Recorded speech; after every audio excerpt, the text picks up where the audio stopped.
We saw it first on a deep space scan from the Kuiper Belt arrays, just a single dot, blipping faint against the static of the void. One ship. That's all. Just one. The analysts at Series Command laughed when the signal was confirmed. After all the threats, all the galaxy-wide warnings from the Zarathian Empire, they'd sent one ship. Someone even made a meme that went viral. Just one ship? LOL. We were used to bluster.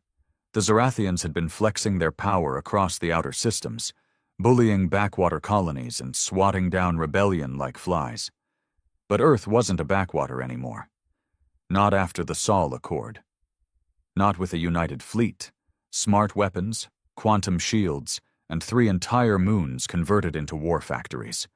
Command didn't even raise the readiness level. When the ship entered the system, the first thing we noticed was how slow it was moving. That added to the joke. A battlecruiser, yes, but no faster than a commercial freighter. Some called it ceremonial.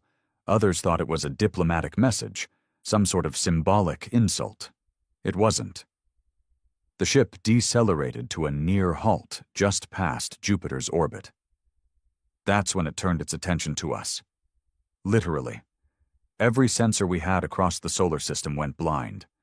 Telescopes, LiDAR, hyperspectral imaging, gone.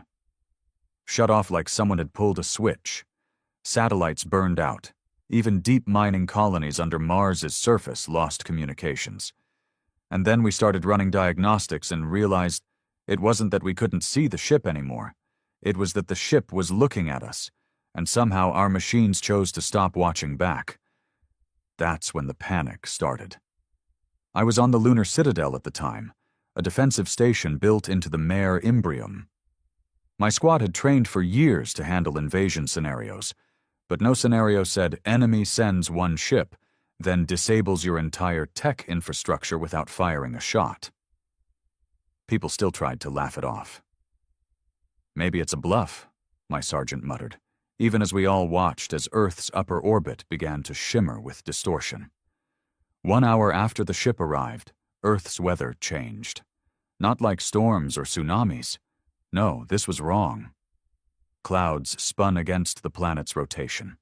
The magnetosphere pulsed in irregular spikes. Auroras stretched down to the equator. People on the surface started reporting visions, auditory hallucinations. Some said they heard the voice of the sky. My own brother called me from Berlin before the lines went dead. He told me something was watching them, something inside their minds. We scrambled everything. Drones, interceptors, the Solaris fleet from Mars orbit. They launched, weapons hot, high velocity. Over 300 advanced human warships surrounded the single intruder. They didn't even reach it. The first wave vanished mid-flight. No explosions, no wreckage, just gone. The second wave turned back on their own. Not by command. Pilots begged to return. One broke down on comms, sobbing uncontrollably.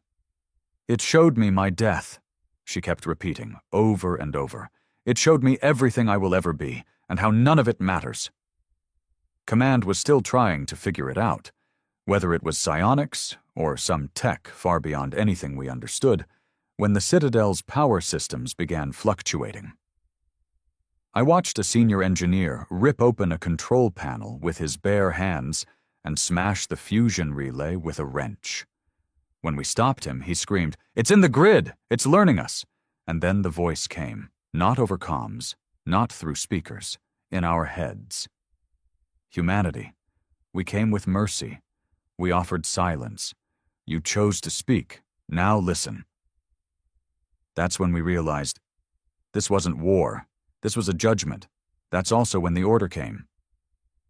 For the first time in recorded Earth history, the Unified Human Defense issued a full system evacuation order. Evacuate Earth. Evacuate Sol. It didn't matter how many fleets we had, how many weapons we built. Something ancient had come to study us and found us unworthy. So now we're running. From one ship. And none of us are laughing anymore. The escape wasn't clean. No evacuation of that scale ever is. But this wasn't just a panicked exodus. It was chaos driven by something we couldn't define. Orders were coming down from Earth Command, but no one trusted them anymore. There were whispers that the Zorathian ship had infiltrated the defense network.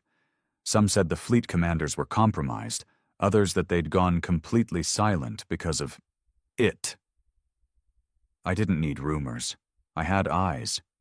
From the Citadel, I could see the evacuation begin, hundreds of launch trails blooming like scars across Earth's atmosphere.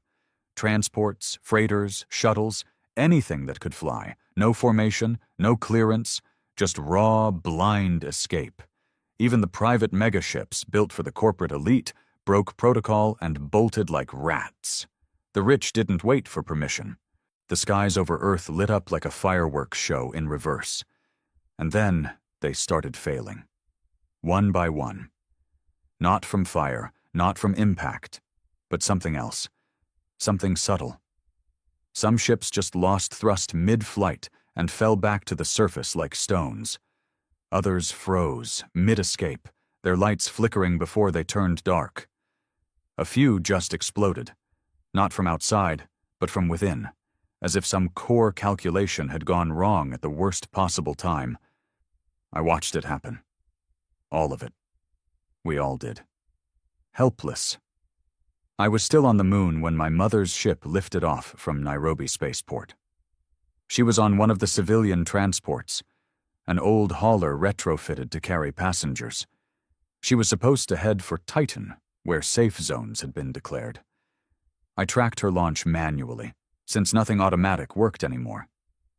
She made it into the upper stratosphere and then she stopped moving. Her vessel just hung there, drifting. It didn't fall. It didn't rise. It just hovered, and then it vanished, like someone had wiped it clean from existence. That was when I knew something was watching each of us. Personally. The Citadel was deemed compromised by command within hours. We received orders to fall back to the deep arc stations around Neptune. Half of my squad refused to board the transports. I don't blame them. Some were terrified the ships would disappear mid-flight. Others thought the Zorathian presence was psychological, and that we had already been altered. One lieutenant screamed that he could feel his memories being rewritten. He put a railgun to his temple and pulled the trigger before anyone could stop him. The blood didn't even cool before the rest of us boarded. The journey from Luna to Neptune should have taken 3 days at full burn with a gravitational slingshot. We made it in 12 hours. No one understands how. It was like time folded, like space bent for us, or around us. Some said it was mercy, others thought it was a trap. But no one questioned it. The arc stations were buried deep in Neptune's orbit, hidden from known sensor networks, powered by old cold fusion cores and analog systems, the kind of tech considered obsolete for decades.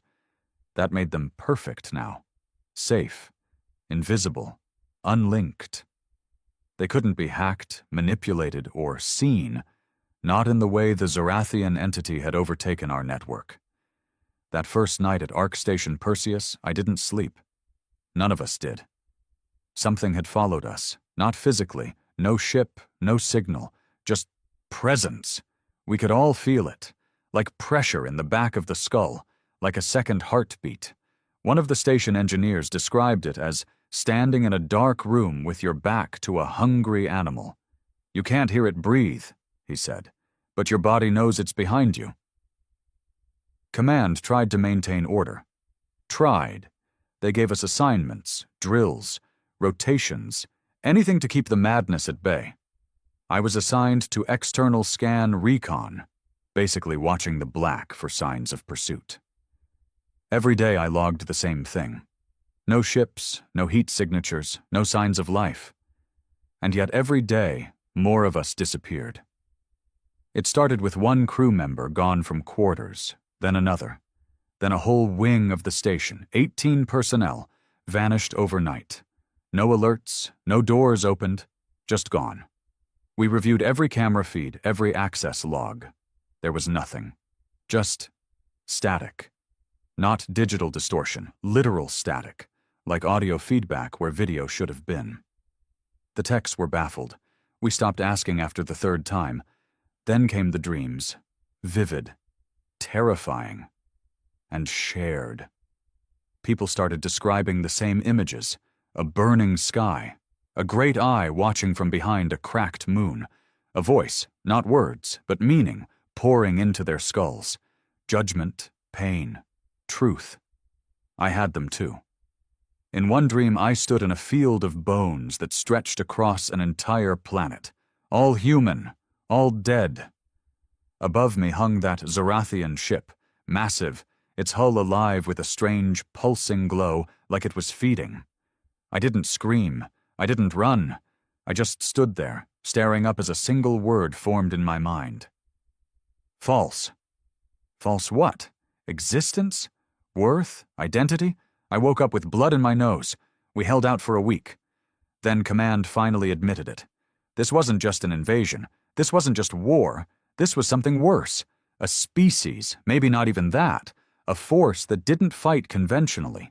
It didn't want our territory. It didn't want our resources. It didn't want slaves or control. It wanted truth, or whatever it considered truth. And in that truth, humanity failed. One of the station scientists compared it to a cosmic filter. "It's not here to kill us," he said, shaking with panic. "It's here to assess, to measure, and when it measures us, we don't pass." "How do you know?" someone asked him. "Because it's showing us who we really are," he said, and then removing us from the equation. We wanted to run again, to go further, beyond Neptune, out into interstellar space. But the deeper we ran, the more it reached into us. It didn't need ships, it didn't need speed. It had time, and it had truth. I began to notice things, subtle changes, memories that didn't line up. I remembered my father being buried in a coastal city, Darwin, but suddenly, in my files, he was listed as dying in the Arctic reclamation wars. I remembered my unit leader's name as Sergeant Vasquez, but now people called her Tanaka. Even she did. Reality was bending around us, like it was being rewritten on the fly. Some said we were in a simulation now. Others believed the Zorathian presence had infected our perception, not physically, but fundamentally.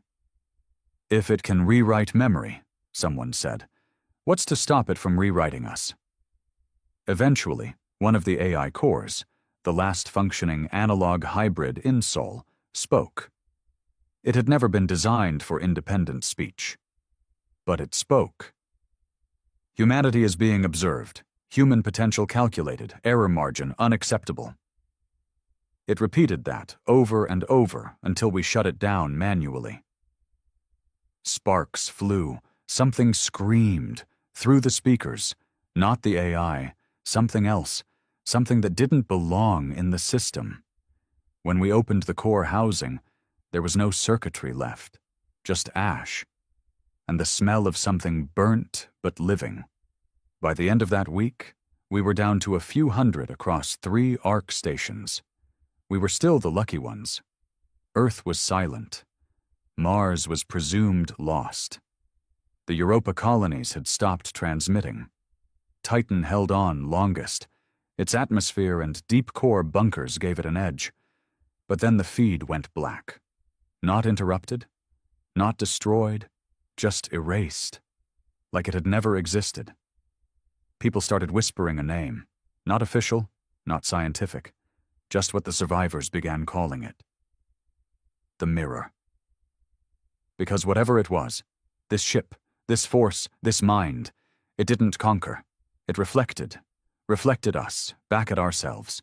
Every failure, every cruelty, every lie, every genocide, every act of betrayal, of exploitation, of hate, stacked on top of one another across thousands of years. It showed us everything we didn't want to admit. Then it simply judged. We ran, and now we didn't even know what we were running from. Because the mirror didn't chase, it just waited, watching, revealing, deciding, We were down to under 1,000. That's all that remained from a civilization of 15 billion. No one wanted to say the number aloud. It lingered in the air like poison. We were scattered across the final 3 ARC stations, drifting in orbit around Neptune like the debris of a lost war, trying to figure out if we were survivors or just the last ones waiting to be erased. The mirror hadn't moved. It didn't need to. Its ship still hovered just beyond Jupiter's dead zone, motionless, like some colossal god carved out of blackened thought. It hadn't fired a single shot.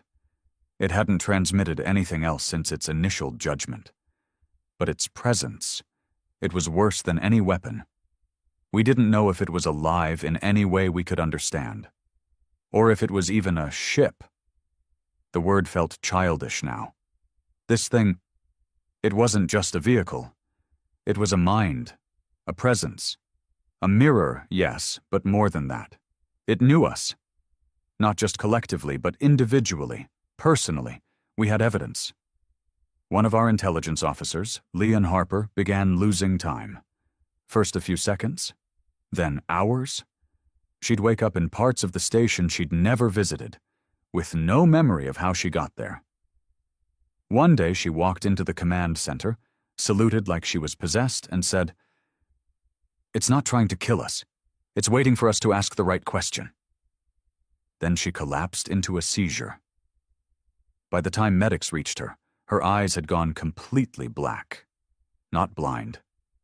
Black. Her pupils, her irises, even the whites. No medical scan could explain it. Then came the data dump. We found it in the secondary systems. Terabytes of data, like an ocean of math and meaning poured into the analog mainframe. The files had no headers, no timestamps, just raw information.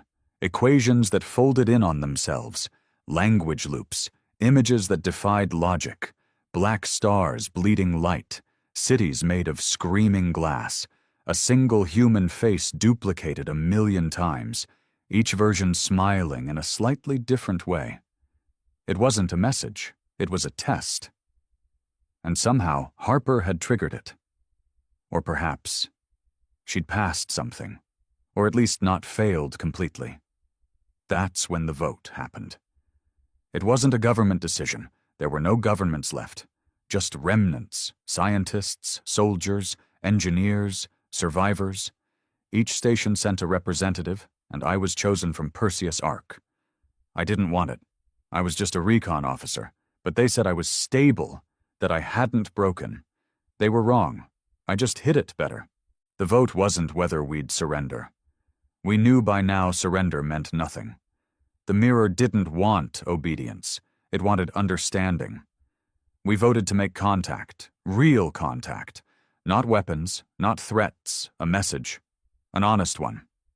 We chose an old beacon pod, one that predated quantum uplinks, impossible to hack. We didn't even encode the message digitally. We recorded it in analog, onto a strip of thermal-etched crystal filament.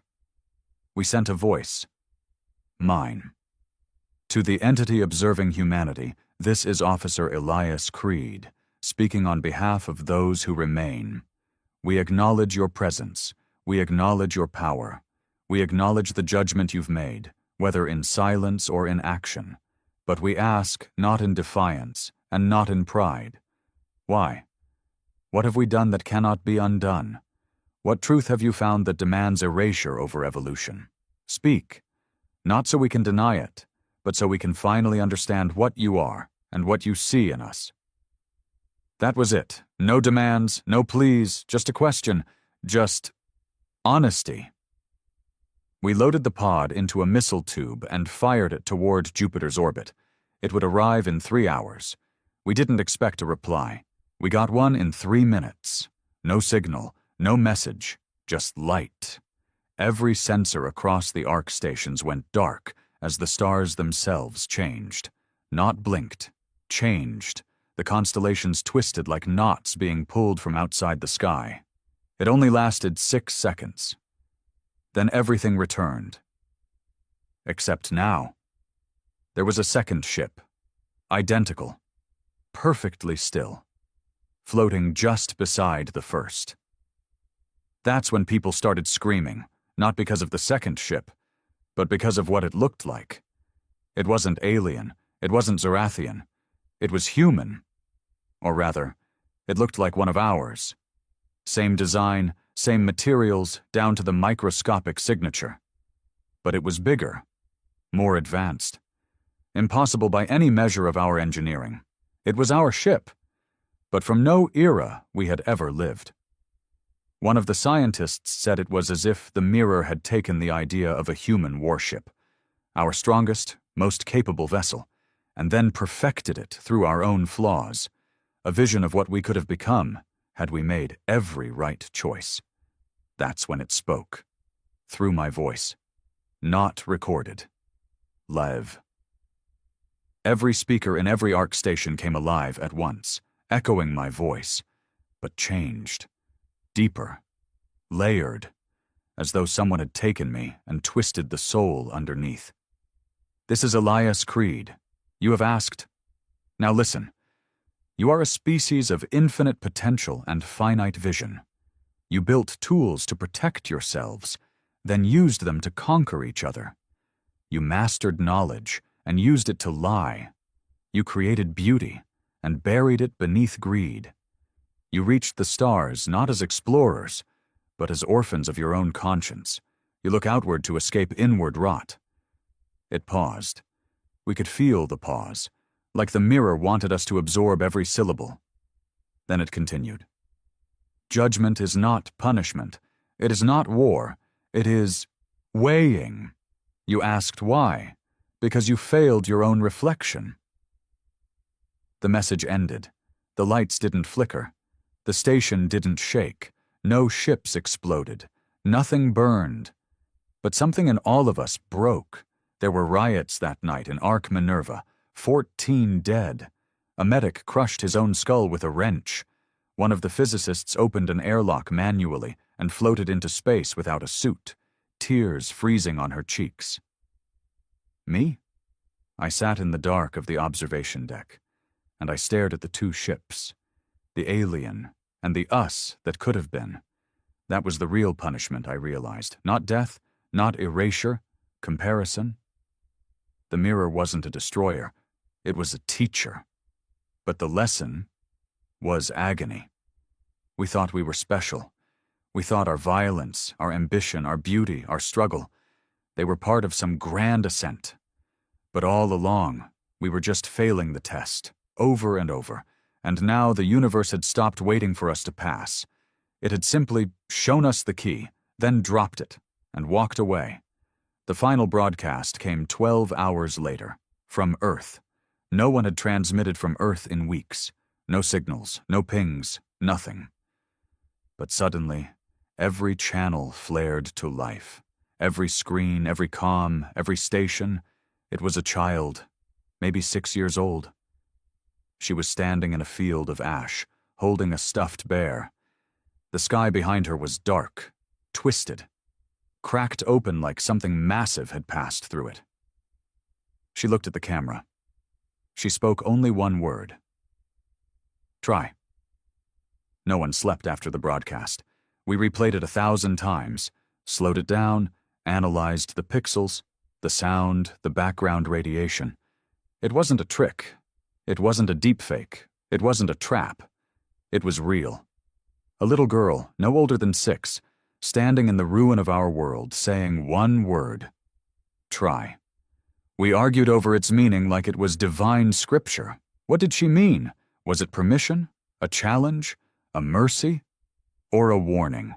In the end, we agreed it didn't matter. It was the first word spoken from Earth in 2 weeks. That alone was enough to set something in motion. Commander Isolde Rain was the one who proposed the mission. She'd been silent since her son died in the first evacuation wave. I remembered her as cold, by the book, the kind who never flinched. But after the girl's message, something in her cracked open, not in madness, but in clarity. We don't deserve another chance, she said in the central council chamber, her voice like broken glass. But that doesn't mean we shouldn't take one. We tried to run. We tried to hide. We even tried to understand. But maybe what's left isn't comprehension. Maybe it's action. Someone asked what kind of action. She stared at the display, the twin ships floating by Jupiter, unmoved, and said, "We go back." You could hear the room inhale. No one wanted to speak the obvious. Earth was dead. The ship was watching. The mirror didn't need permission to obliterate us. But she continued anyway. We send a crew. One ship. Small. Not to fight, not to negotiate, not to grovel. We go back to do something. Anything. Build something. Heal something. Save someone. Prove that the word try wasn't wasted on us. "What if it kills us?" I asked. She looked me dead in the eyes and replied, "Then it kills something that finally mattered." We called it the Ember Mission, like the last glow of a fire before it goes cold. 5 crew members were chosen. Specialists, not soldiers. People who had broken and rebuilt. Not because they were perfect, but because they had bled enough to understand what rebuilding costs. There was Commander Wren, Dr. Saeed El-Khoury, a cultural historian and former archivist from the Alexandria Orbital Library. Kara Mbeki, a biomechanic engineer who once terraformed the poisoned valleys of Europa's ice canyons. Tom Veers, a systems architect who helped design the Martian Harmony Net and also helped destroy it during the uprising. And me. I don't know why they picked me. Maybe because I kept asking the questions no one wanted to hear. Or maybe they needed someone who'd lost everything but was still too stubborn to shut up. We named the ship Tiller, like the handle of an old Earth boat, something used to steer. It was small, quiet, no weapons, no shields, just enough power to reach Earth, land, and act. Act on what? We didn't know, but we figured if we waited for certainty, we'd be waiting through extinction. The launch wasn't dramatic. No music, no ceremonies, just a sealed hatch and a silent release into Neptune's orbit. We were gone in seconds, the other stations watching like mourners at a grave. We traveled through dead space, no resistance, no interference. The mirror didn't block us. It let us come. That, more than anything, terrified me. As we passed Saturn, we saw the rings breaking, literally fracturing, not spinning, not floating, breaking, like glass cracking in slow motion. Saeed cried when he saw it. I don't blame him. Saturn's rings were ancient, sacred. Now they were a wound in the sky. We crossed Jupiter's gravity well in silence. The 2 ships, the Mirror and the perfected Us, remained as still as ever. We pinged no signal. They responded with none. The rest of the way was smooth. Disturbingly so. Until Earth came into view, there was no orbit. The planet's gravity still functioned, but the atmosphere was wrong. Pockets of turbulence spun like living creatures. Jet streams cut through clouds like blades. Lightning danced upward, not down. We expected to see fire, ash, a blackened sphere. But Earth wasn't destroyed. It was altered, rewritten. Continents were still where they belonged. The oceans still churned. But the land, it glowed, like veins of light had been etched through it, pulsing with something beneath the crust. Wren murmured, "It's alive." We weren't sure if she meant the planet, or something beneath it. We landed on the East African plateau. Coordinates traced to where the girl had broadcast her message. The land was warm. Not hot. Just warm. Like a body. No dust, no buildings, just fields and silence. We moved in formation, though it felt absurd. No one was here, no enemies, no predators, just wind and pulsing ground. We found the girl's bear first. Torn. Singed. But still there, laying beside a single red ribbon. Then we found the crater. It wasn't from an impact. It was grown, like the Earth had opened itself with surgical precision. Inside was a sphere, not tech, not stone, flesh, pulsing, moving. Wren stepped forward and said, This is it. Saeed knelt beside it. He placed a trembling hand on the surface. His face changed, went still. Then he turned to us and said, "It's asking." "What?" I asked. He swallowed hard. "It wants to know what we'll do with the truth." "Not the truth itself. Our choice." Rain looked at all of us. Her voice was soft now. "We build." We began that day. No instructions, no map. Just intuition. Rain and Kara started laying out foundations using scavenged parts from the tiller's cargo hold. I used polymer thread to etch pathways into the ground. Tom wired together a solar web from scratch. Saeed documented everything, even the sounds of the wind, like he was building memory from nothing. It wasn't about scale, it was about intention. We weren't rebuilding Earth. We were proving something, that when faced with nothing, we could still choose to create. That night, the sphere bloomed. It opened like a flower, revealing inside not machines or weapons, but a memory, projected in light, sound, scent. A memory of Earth before the smog, before the blood, before the walls and wires and poison, green, sky, laughter. The little girl was there, smiling, sitting beside a woman, her mother, holding a ribbon. That's when Ren collapsed.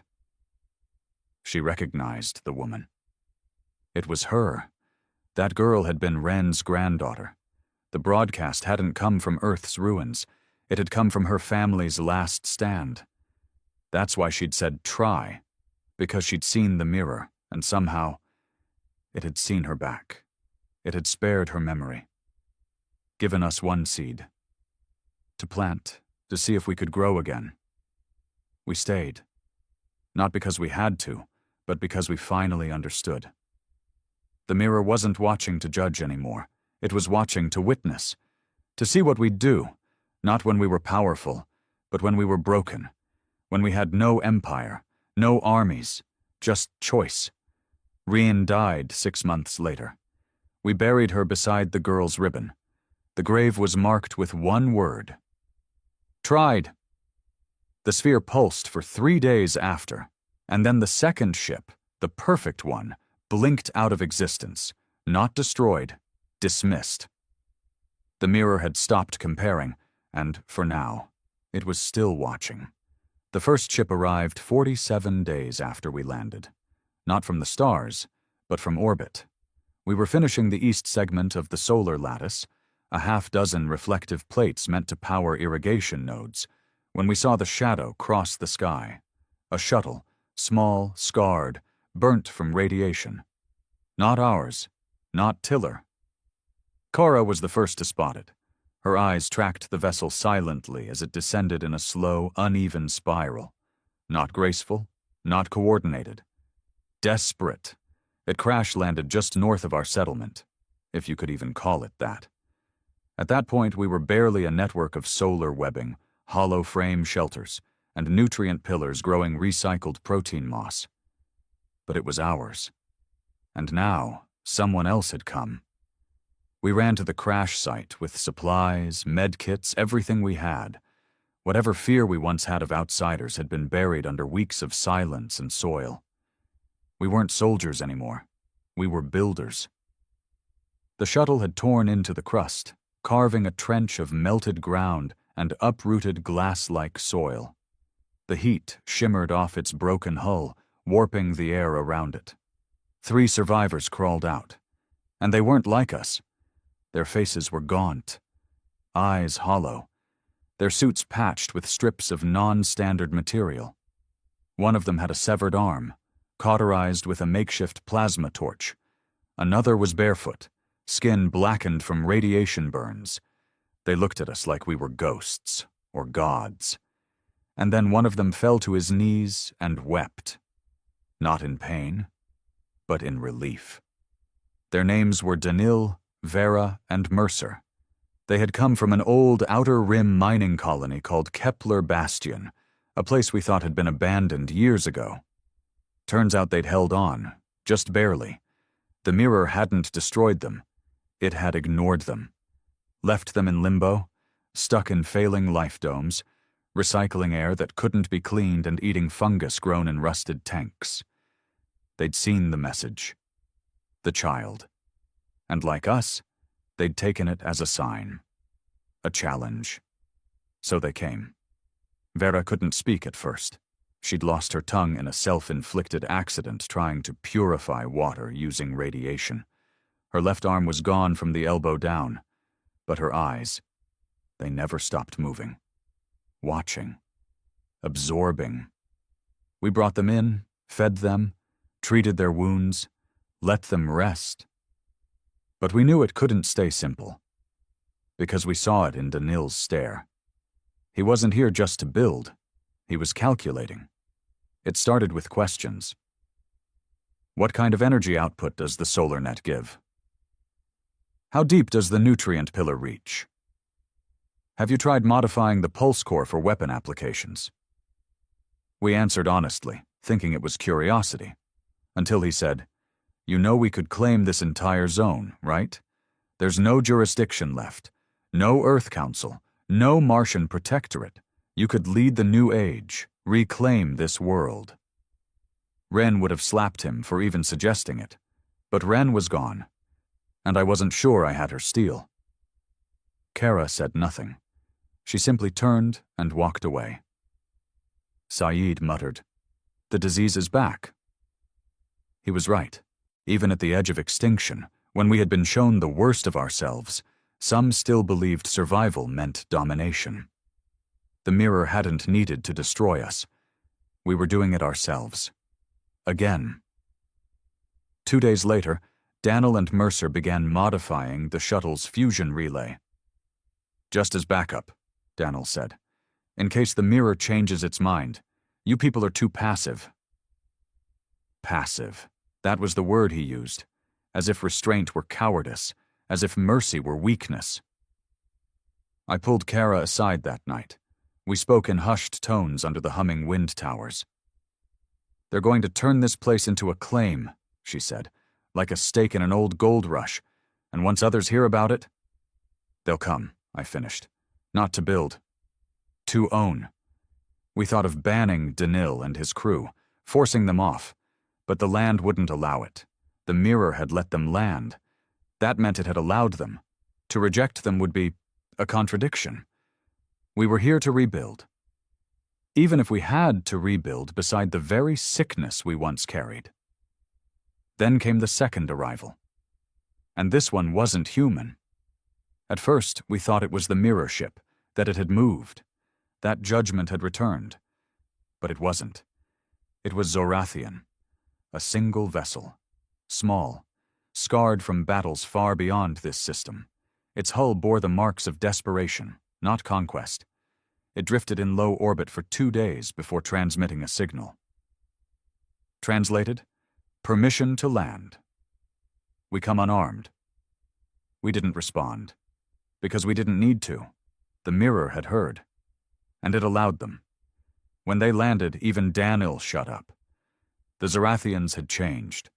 The proud, violent empire that once threatened Seoul was gone. These were survivors. One bore a breathing mask fused into its jaw. Another limped on mechanical limbs crudely bolted into bone. Their leader was a female of indeterminate age, her armor stripped of all rank, carrying a small, dying animal in her arms. "We were shown the reflection," she said in fluent Earth Standard. "And we ran." But the stars became hollow. I asked her what that meant. She just looked up at the sky, her reptilian eyes reflecting the clouds like mirrors. We understood too late. Glory is an illusion, power a wound. Now we seek only a place to heal. I believed her. Even Kara believed her. Danil didn't. That night he pulled me aside and hissed, "You're going to let them live here? Aliens? After what they did to Mars? You think they care about your crops and little solar webs?" "They're not the same," I said. He laughed. "Neither are we." And that was the most terrifying part. He was right. The mission had started with 5 people, then 8, now over 30. Not all of them carried the same light.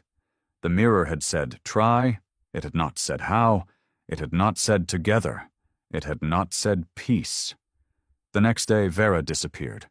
We searched for hours. Drones, scanners, even the Zorathians helped. Nothing. Until Tom found the ribbon. Not the girl's, Vera's, tied to the solar net hub. Above it, burned into the metal plating, was a word none of us recognized. Saeed translated it later. Zorathian dialect, old, sacred. It meant chosen. Vera had been taken. But not by force. She had been selected, accepted, or perhaps absorbed. The mirror was still watching, still listening, still evaluating. Daniel made his move that night. He and Mercer stormed the solar net, claiming they were securing vital infrastructure. They disabled 2 lattice nodes and welded improvised weapons to the nutrient pillars. "We're not playing farmer anymore," Daniel shouted across the plaza. "This is a new world, and someone has to lead it before it falls apart again." No one moved to stop him, not even us, until the Zorathian leader stepped forward. She didn't raise a weapon. She simply said, "You fail again." Danil laughed. "Go back to your crater, lizard. We're done pretending." He aimed a pulse driver at her chest. That's when the ground cracked. Not an earthquake, not tectonic. The planet rejected him. The ground beneath Danil split open like a mouth. He didn't even scream. He just vanished, swallowed by the earth. Mercer dropped his weapon and ran into the wastes. No one followed. We stood in silence. Saeed whispered, "It's not here to stop us." Kara nodded. "It's here to respond." The mirror didn't judge with fire. It judged with consequence. Every action we took, it echoed, matched, reflected, even now, even still. That night the wind changed, softer, warmer. The soil shimmered faintly beneath our feet, as if something beneath the surface had finally accepted us. Not for our strength, not for our knowledge, but for our choices. We were trying, and the mirror was watching. It started with signals, shortwave bursts, analog distress tones, even Morse code. At first they were so faint we thought they were echoes in the static. But then they grew stronger.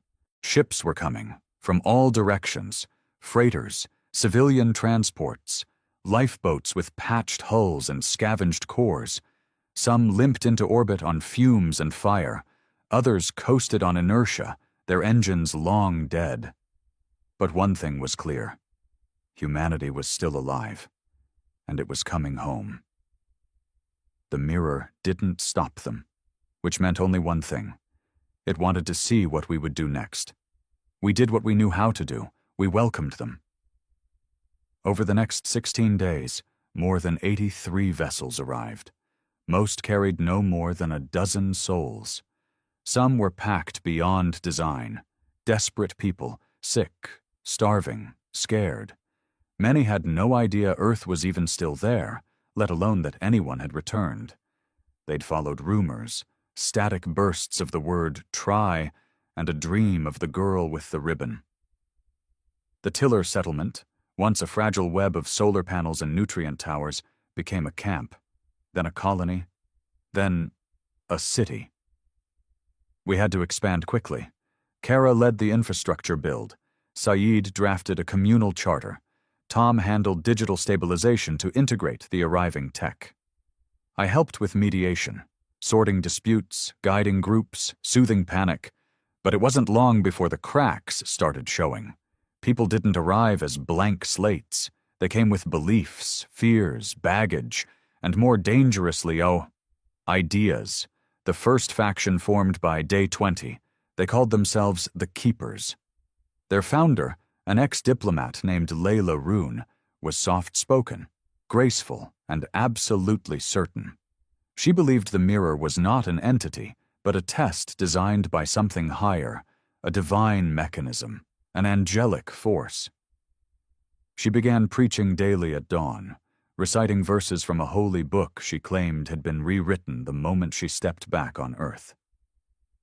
"We were cast into the stars not as punishment," she said to her gathering beneath the wind towers, "but as refinement. We are gold in the fire. Now the fire waits to see what we become." People listened.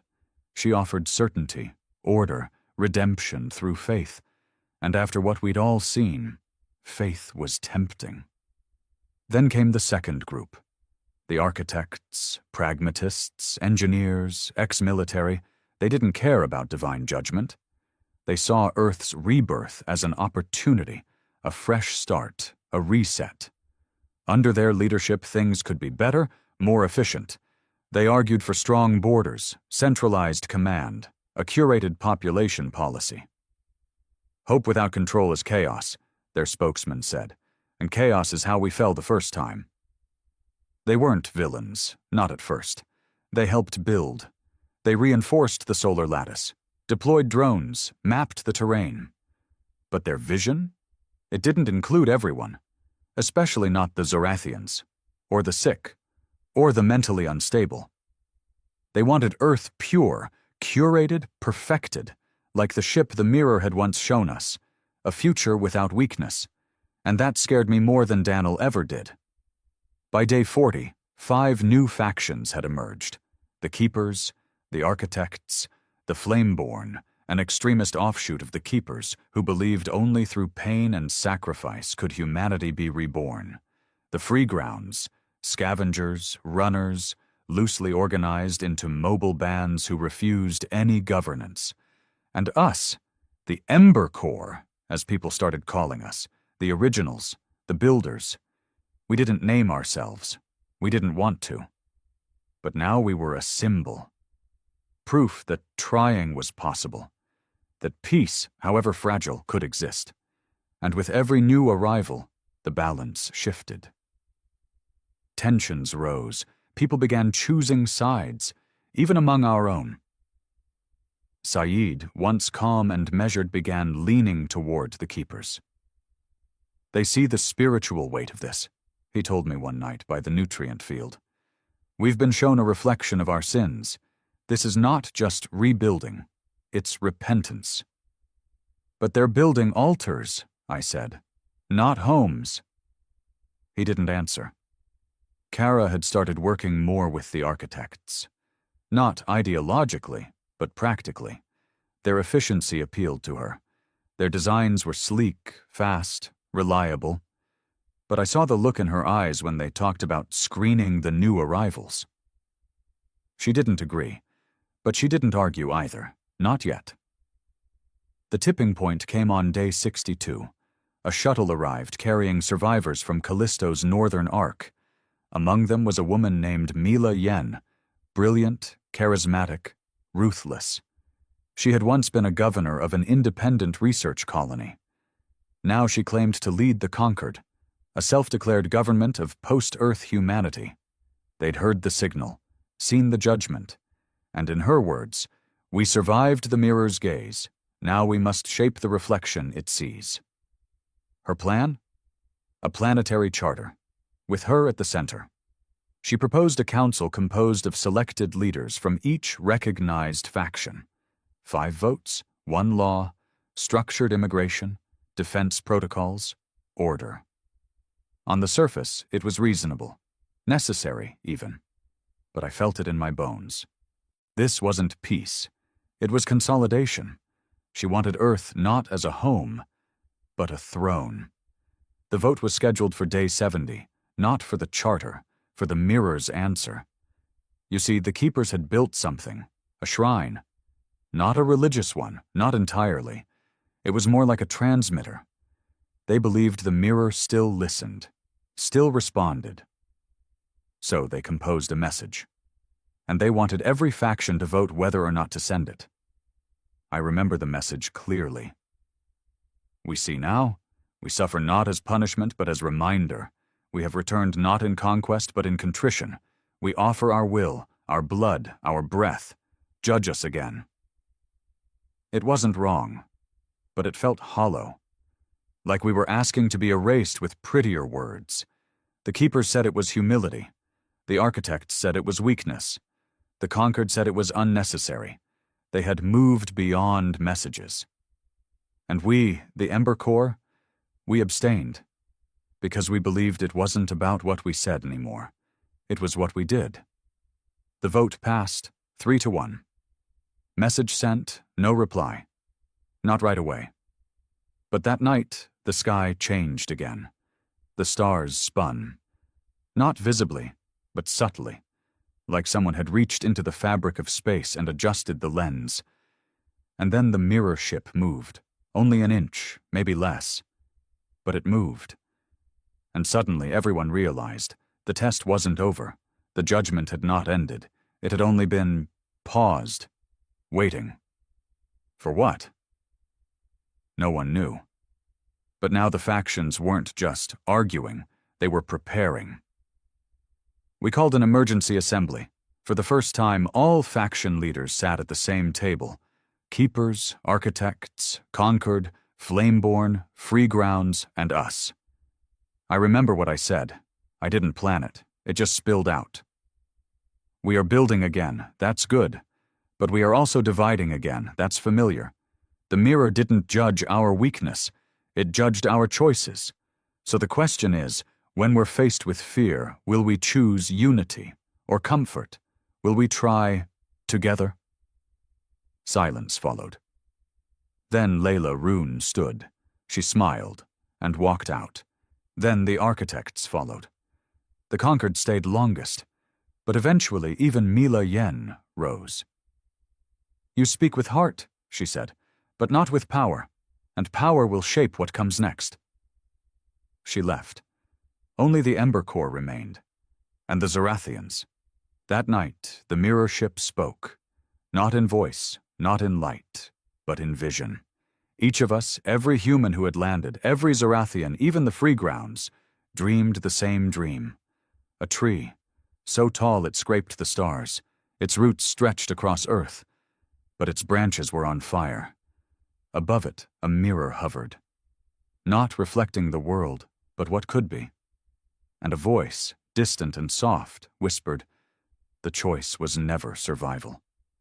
It was what survives with you. We woke with our hearts pounding, because we finally understood. The mirror hadn't come to see if we could live. It came to see if we could change. And now? It was watching not just our choices, but our consequences. The first to vanish was Mila Yen. One moment she was addressing her followers in the Concord's new dome complex, preaching about governance, legacy, survival through structure. The next moment, she was gone. No light, no scream, no glitch in the feed. One blink, and she'd been erased from existence. Her people panicked, searched the entire compound, even tried using old echo field scanners in case it was some kind of stealth weapon. Nothing. No traces of heat, no biochemical residue, no blood. It was as if the universe had unspoken her. That same night, the mirror ship moved again. Not fast, not aggressive, but deliberately. Closer. Its shadow reached the upper edge of Earth's stratosphere. Still silent. Still watching. But now, acting. By morning, panic had set in. The Concord issued an emergency security order invoking martial law across their controlled sectors. Checkpoints were established. Movement was restricted. Surveillance drones buzzed overhead like hornets. The architects backed the move, claimed it was necessary for containment and order. The keepers disagreed, but they didn't protest. The Flameborn, however, saw opportunity. They declared Myla's disappearance divine intervention, a judgment, not against the many, but the ambitious. They began burning shrines to leadership, symbols of governance, even tools of structure. "Burn the thrones," they chanted. "Leave no kings for the mirror to break." Saeed and I stood on a ridge, watching their fires twist toward the sky. Smoke coiled into the clouds like a signal to a sleeping god. "They think this is the apocalypse," I said. He didn't reply, just stared at the fires. I glanced at him. You believe them? No, he murmured.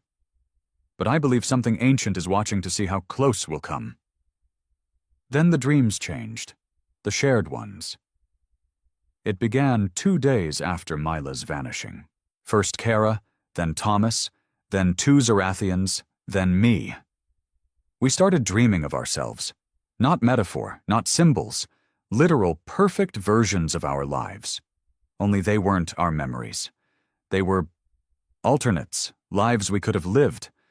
I saw myself as a diplomat, guiding peace across fractured colonies.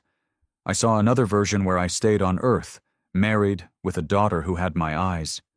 Saeed dreamed he'd finished the Alexandria rebuild, saving billions of lost records.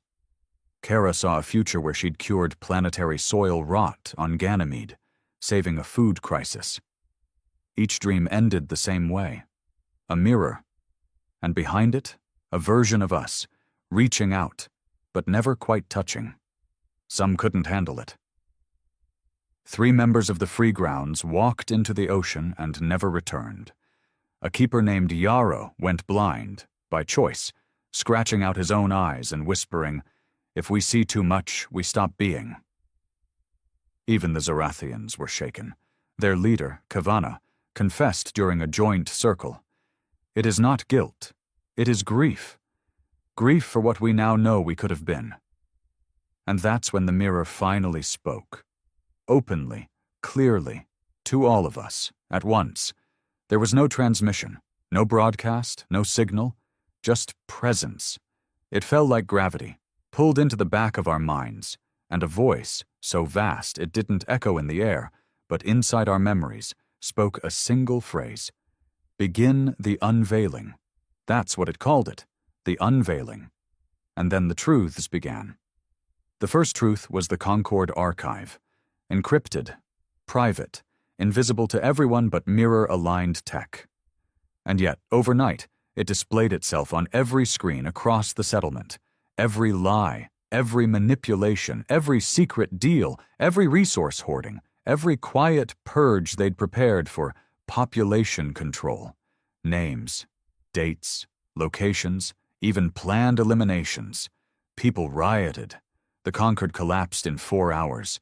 Its leadership either fled or surrendered themselves, not from force, but from truth. The mirror hadn't fired a weapon. It had just shown us who we were. And that was enough. The second truth came 2 days later. This one hit the architects. It was a hologram, projected not by us, but by the soil itself. The wind towers flickered with it. A child, no older than 10, stood in perfect detail, pointing at the towers. Then she spoke. "These aren't efficient. They can't sustain what's coming. You designed for control, not life." A cascade of data followed. Design schematics, energy loss projections, flaws, solutions. The mirror didn't destroy the system. It simply corrected it. The architect's pride shattered. Some refused to believe it. Others broke down in tears. Kara was silent through it all. Then she rolled up her sleeves and said, "Then let's build it right." And for the first time, the towers began humming with resonance. Not energy, but harmony. The third truth was the hardest, because it wasn't projected. It was personal. It found us in our sleep, our solitude, our silence. Every person on Earth experienced it differently. For some it was a whisper, for others a flood. But the content was always the same, a memory, one we'd tried to bury. Mine was of Berlin. My brother. The last time we spoke before the blackout, I told him I'd protect him. Then I boarded my transport and never looked back. I'd told myself he was gone before I left. But the mirror showed me differently. Showed me him watching my ship leave. Showed me him whispering my name as the sky cracked open. I collapsed after that. Didn't speak for a day. Just lay in the nutrient garden, listening to the wind that now carried strange melodic tones. Not words, but comfort, sorrow, recognition. I think the mirror was trying to say, "We see you. Even in your darkest, even in your shame, you are still seen." By week 2 of the unveiling, something began changing in the air. Literally. The atmosphere stabilized. Winds moved in predictable flows. The planet began correcting itself. Not through us, through reaction to us. Every act of creation, of healing, of reconciliation, however small, was echoed by the world. The soil grew richer.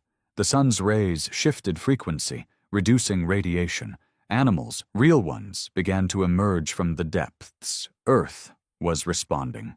It was healing, with us or because of us. We didn't know. We just kept trying.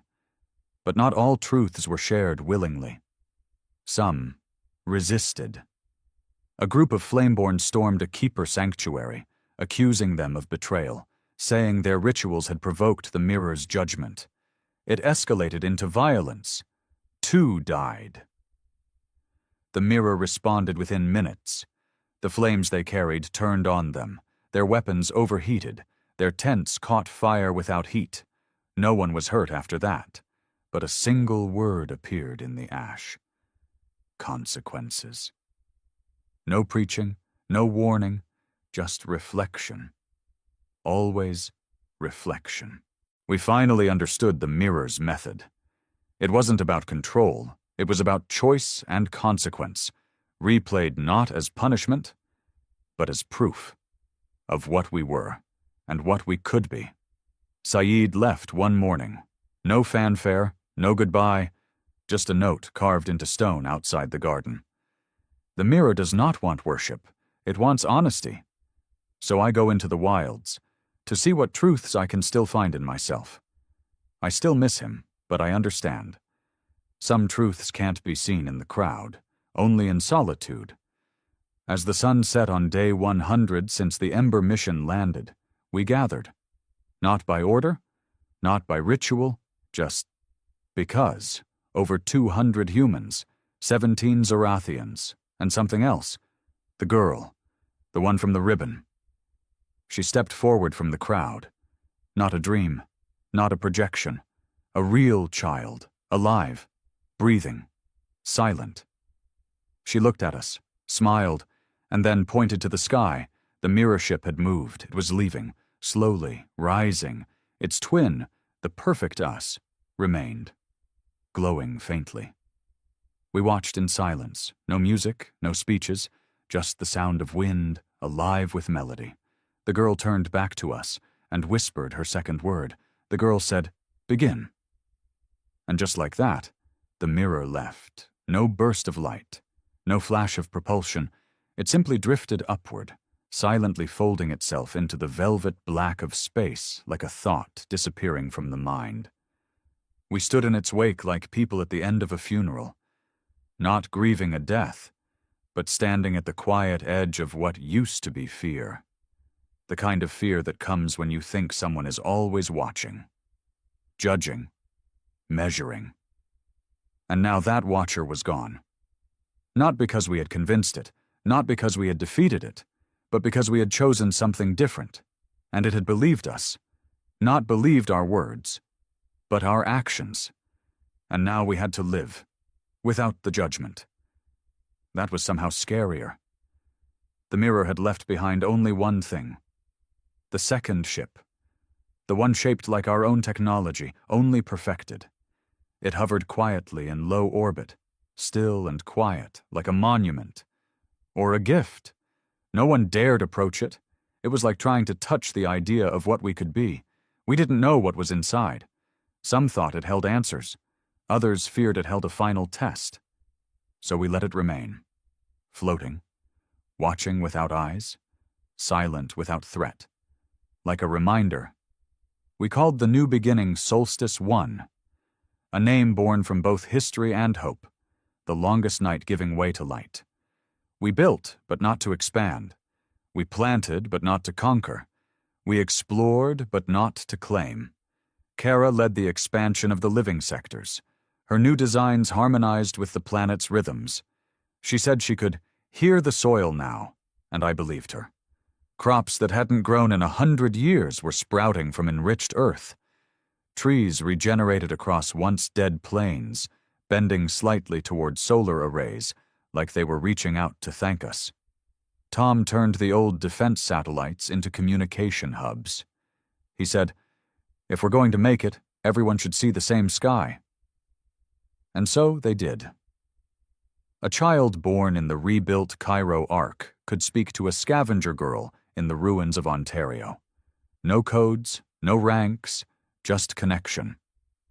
The Zorathians worked alongside us, not as allies, but as fellow witnesses. They planted their own knowledge in the soil, medicine grown from crystal-shelled flora, healing light woven into banners that pulsed with song. Their language began to appear in murals, intertwined with ours, as if the planet itself were stitching cultures together through the act of memory. Even the keepers changed. Their prayers became stories. Their temples became libraries. They taught not commandments, but lessons. "Do not seek the mirror," their new scroll said. "Become it." The free grounds became bridges. They roamed, mapped, listened. And when they returned, they told tales of survivors across the planet, pockets of humanity slowly stirring awake, blinking into the new dawn like animals coming out of winter. And every time a new soul arrived, we didn't ask for their name first. We asked, "What will you build?" It became our greeting. And sometimes the answer was a song, sometimes a garden, sometimes a long, broken silence, followed by the first tears someone had shed in years. Everything was welcome. Everything began. As for me, I kept the girl's ribbon. She never spoke again, never aged. She wandered through the settlements like a quiet breeze. She smiled. She listened. And when she looked at you, it was like someone else was staring from inside her eyes, not watching, but remembering. Some believed she was the mirror. Others believed she was what the mirror had left behind, its final reflection. A child not born of blood, but of choice. I never tried to define her. I just followed her once. She led me to the northern edge of the lake, where the nutrient towers first stood. There, she pointed to a small, crooked tree, barely alive, leaning into the wind. I stared at it. And she whispered, "Try again." I didn't understand until I looked closer. It was the first tree we'd planted when we arrived, the one that never took root properly.